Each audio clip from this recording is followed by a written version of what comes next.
Tanya hana mungkin seluruh judul ibadah tak amalkan. Kopja ibadah mesti khatam Quran 10 ke tiuro 3 tiuro yang 2 ke tiuro ada 2 euro 3 nyen na urang kusuk amalnya urang yang amalnya hari tu amal pun lain. Maka ide gato tu makna maksud amal gedanya tak amal dengan ilmunya. Pertama ile yang wajib-wajib tak amalkan. Yang kedua, menyo amalan hari-hari yang sunat-sunat tentu harus takalan profesi rawat. Tanya ahli ilmu amalan ji yang berkaitan dengan ilmu. Kerja gato li Al-Ghazali ini. Hai tengok begah fadilah zikir, fadilah puasa, fadilah nyo, fadilah je. Boka apa janda buat tu memandumi dia? Mungkin kan?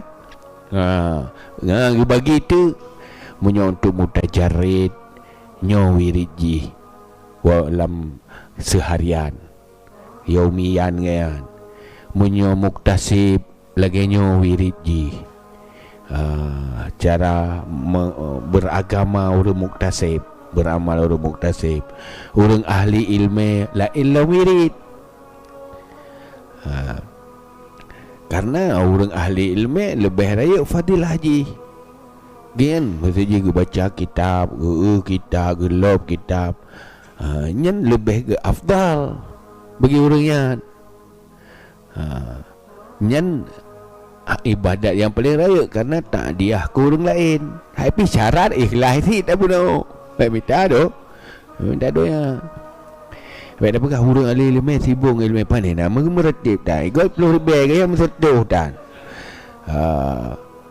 Gaknya orang yang ke khidmah ilmu lillahi ta'ala matang lebih lefah lah orang yang ngurung je baik apa saban orang muktasib tak elam kan iya nak kita buat tapi perlu usaha tapi kiban cara beramal kan dalam usaha nak bentuk roy maka masing-masing profesi benar bentuk amal masing-masing.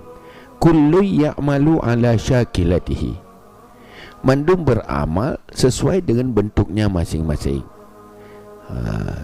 Yang kehinan yang perle pegak gato wirid lah. Wirid yo menyo ahli ilmu lagi yo.